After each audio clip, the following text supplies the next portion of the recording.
আসসালামু আলাইকুম।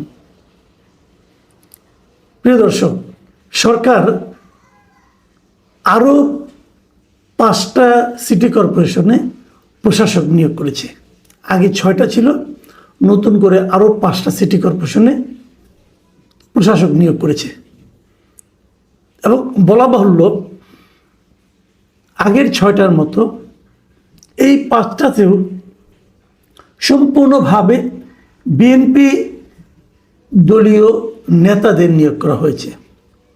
আমি দেখলাম 5টার মধ্যে একটাতে বিএনপি কেন্দ্রীয় কমিটির একজন সাংগঠনিক সম্পাদক ওই বিভাগের, তাকে নিয়োগ দেওয়া হয়েছে। আর বাকি 4টাতে ওই এলাকার মহানগরী অথবা জেলা এরকম বিএনপির সাধারণ সম্পাদক বা সদস্য সচিব এদেরকে নিয়োগ দেওয়া হয়েছে। তার মানে 11টা সিটি কর্পোরেশনের সব জায়গায় এখন বিএনপির লোকজন প্রশাসক হিসাবে নিয়োগ পেল। এই বিষয়টা কি দাঁড়ালো? এটা কি ভালো হলো নাকি মন্দ হলো? এটা নিয়ে একটু কথা বলতে চাই। প্রথম যখন 6টা সিটি কর্পোরেশনে প্রশাসক নিয়োগ করা হয়েছিল, আমি তখন এটা সমালোচনা করেছিলাম যে এই দলীয়করণের তো কোনো প্রয়োজন ছিল না। আপনারা দ্রুত নির্বাচন দিয়ে দিতেন, আর নির্বাচনের আগ পর্যন্ত যে সরকারি কর্মকর্তারা প্রশাসক হিসেবে ছিল তারাই চালাতো। 1.5 বছর তো প্রশাসক দিয়েই চললো, আর কটা দিন চলতো অসুবিধাটা কী হতো? তাতে অন্ততপক্ষে আপনাদের একটা দলীয়করণের যে বদনাম সেটা আপনাদের গায়ে লাগতো না। এখন আপনারা হয়তো বলবেন, আমরা তো একটু দলীয় সরকার, আমি দলীয়করণ করতেই পারি না। আপনি পারেন না। এটা করলে সাধারণ মানুষের কাছে আপনাদের গ্রহণযোগ্যতা কমবে। আপনি দলের লোককে নিয়োগ মনোনয়ন দেন নির্বাচনে, তারা যদি জনগণ তাদেরকে চায় তারা নির্বাচিত হয়ে আসবে। আপনারা তা করেননি। আপনারা যে কাজটা করেছেন অযৌক্তিক। আমি একটা উদাহরণ দিয়ে বলি, ঢাকা উত্তরে যাকে আপনি সিটি কর্পোরেশনের প্রশাসক নিয়োগ করেছেন, এই ভদ্রলোক তো নির্বাচনে হেরেছিল। উত্তর সিটি কর্পোরেশনে যে কয়টা সংসদীয় আসন আছে তার একটা সংসদীয় আসনে উনি পরাজিত হয়েছেন। তো একজন পরাজিত এমপি ইলেকশনে পরাজিত ব্যক্তিকে আপনি আরও বড় জায়গায় এনে বসিয়ে দিলেন। ওনার এলাকার লোক ওনাকে প্রত্যাখ্যান করেছে।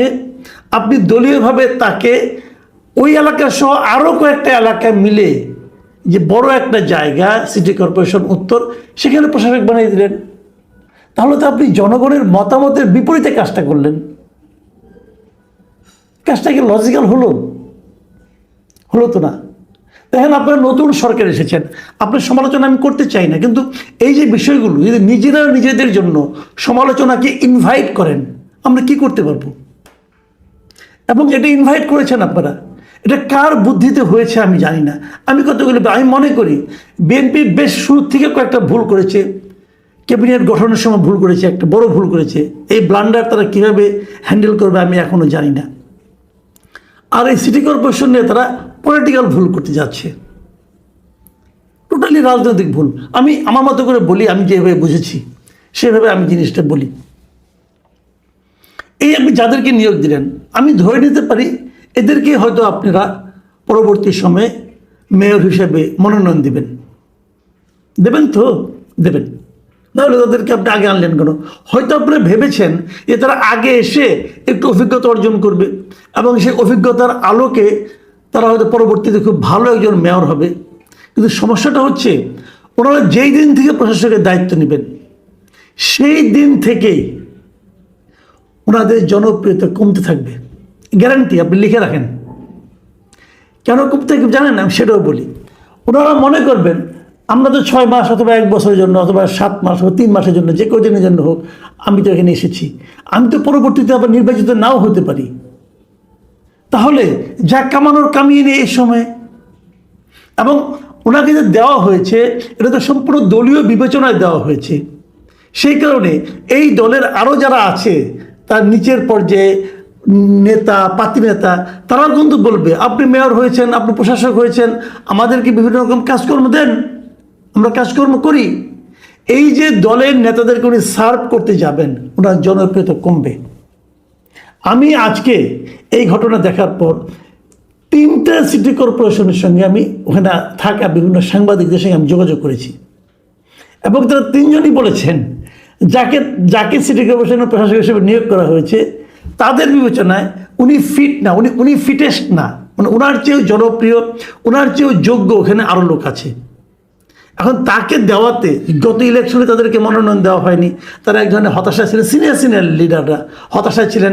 এখন যখন ওরা ভেবেছিলেন হয়তো সিটি কর্পোরেশনে ওনারা মনোনয়ন পাবেন, কিন্তু এই যে দেওয়া হলো না, দেওয়া না হওয়ার কারণে তারা এখন থেকে ইনঅ্যাক্টিভ হয়ে যাবেন।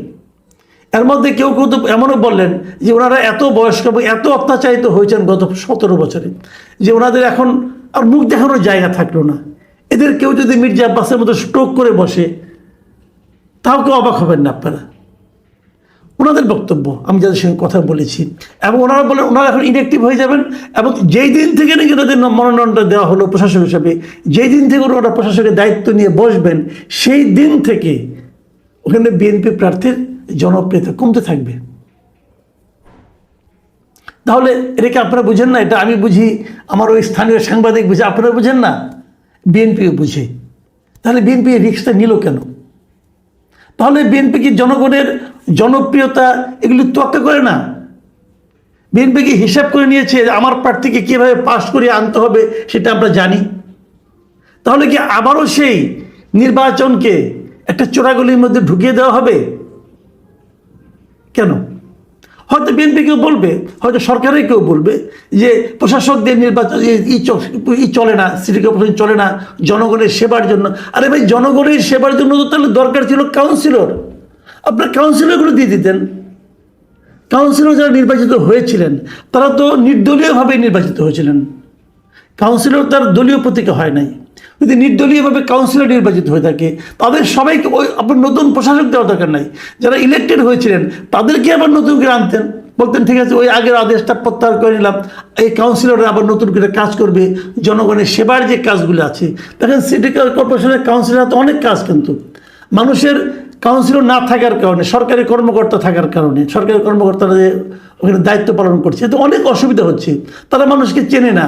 একটা জন্ম সনদ অথবা একটা আপনার সার্টিফিকেট, ক্যারেক্টার সার্টিফিকেট, এরকম প্রায় মানে 20-21টা কাজ কিন্তু কাউন্সিলরদের হাতে থাকে, জনগণের কাজগুলি, জনকল্যাণ সম্পর্কিত কাজ।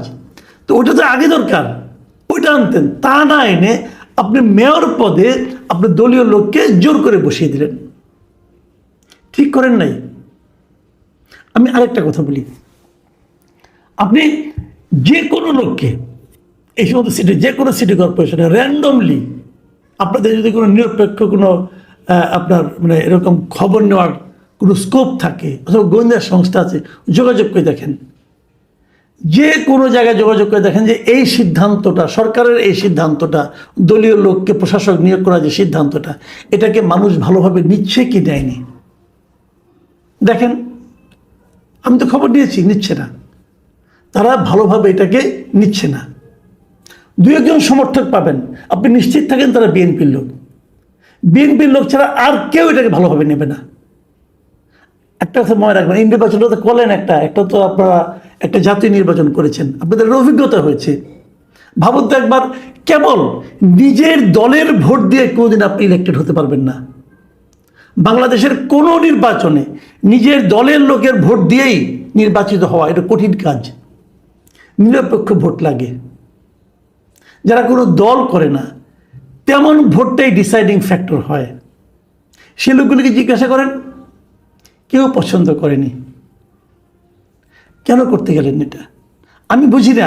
এত দ্রুত যে রাজনৈতিক ভুলের চোরাগলিতে বিএনপি পা দেবে এটা আমার হিসাবে ছিল না। আমি ভেবেছিলাম এখানে অনেক সিনিয়র আছে, যেমন আমি মির্জা ফখরুল ইসলাম আলমগীর, এই ভদ্রলোকের উপর আবার অনেক ভরসা ছিল। উনিও স্থানীয় সরকার মন্ত্রণালয়ের প্রধান হিসেবে আছেন, উনি তো মন্ত্রী। তো ওনার মন্ত্রণালয়ে এই সিদ্ধান্তগুলো কেন আসলো আমার কাছে ক্লিয়ার না।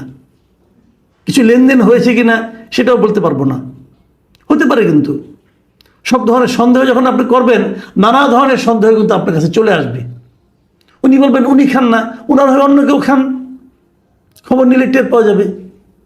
কিন্তু দলকে ডোবানোর জন্য এত তড়িৎ, এত দ্রুত আর কোনো সিদ্ধান্ত হতে পারে না। কেন? আমরা প্রায়ই বলি যে আমাদের দেশে যারা ক্ষমতায় যায় তারা মূলত জনগণের জন্য যায় না, তারা যায় নিজেদের জন্য। ভাবখানে এরকম, এই দেশটা হলো একটা বড় একটা কেক, এই কেকটাকে আমরা ভাগ বাটোয়ারা করে খাবো। তো যারা কেকের ভাগ পায়নি তারা হয়তো বলেছে এখানে তো অমুক এমপি হলো, তমুক এমপি হলো, আমরা এতদিন জেল খাটলাম, তা আমরা কি পাবো? আরে ভাই, জেল সবাই খেটেছে, জেল বিএনপির কোন লোকটা খাটেনি বলেন তো আপনি? কারণ সবাইকে আপনি দিতে পারবেন? বরং সবাইকে দেশ সেবার সুযোগ দেন। তা না, কেকের ভাগ দিচ্ছে সবাইকে, যে ঠিক আছে তুমি এই কেকটা নাও, এই কেকটা নিয়ে তুমি খাও, আরাম করে খাও, তোমার চেলা চামুন্ডাকে কিছু কিছু দাও, তাহলে হয়ে যাবে। কিন্তু এটা কোনো ভালো কাজ হয়নি। আমি বললাম তো, আপনারা যোগাযোগ করে দেখেন, বিএনপি অনেক লোকেরা এটা সমর্থন করবে না। বলেন একটা কথা আমি বলি, যেমন আমি এর মধ্যে দেখি যে 6টাকে আগে দিয়েছিলেন আপনারা, সেই 6টার অনেক প্রশাসকই কিন্তু এরই মধ্যে বলা শুরু করেছে যে আমরা কিছু পাইনি, সব একদম খোকলা করে রেখে গিয়েছে। কেউ কেউ বলেছে যে সিটি কর্পোরেশনের কর্মচারীদের বেতনটা পর্যন্ত দিতে হবে ধার করে, বলেছে। তো তার মানে অভাব দিয়ে কিন্তু শুরু করেছে। তো অভাব দিয়ে শুরু করলে নগর জীবনের প্রাত্যহিক যে সমস্যাগুলো, এই সমস্যাগুলো তারা সমাধান করবে কিভাবে? টাকা তো নেই।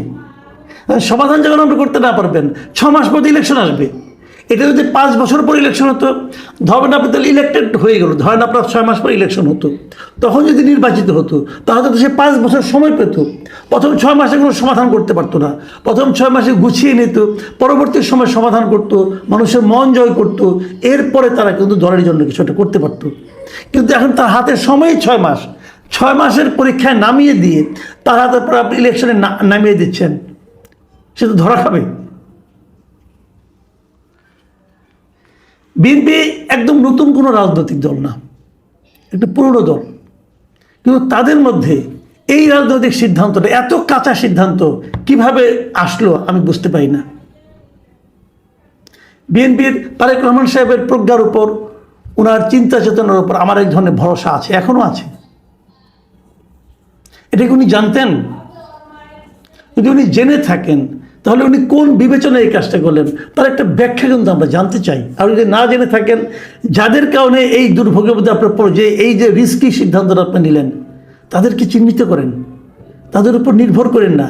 এরা কিন্তু ডুবাবে, আপনাকেও ডুবাবে, দলটাকেও ডুবাবে। যদি সুষ্ঠু নির্বাচন হয় এবং এই প্রশাসকরা যদি আগামীতে মেয়র পদপ্রার্থী হয়, দেখবেন রেজাল্টটা কি হয়, সেই দেখার অপেক্ষায় থাকলাম। প্রিয় দর্শক, এখন এ পর্যন্তই। আল্লাহ হাফিজ।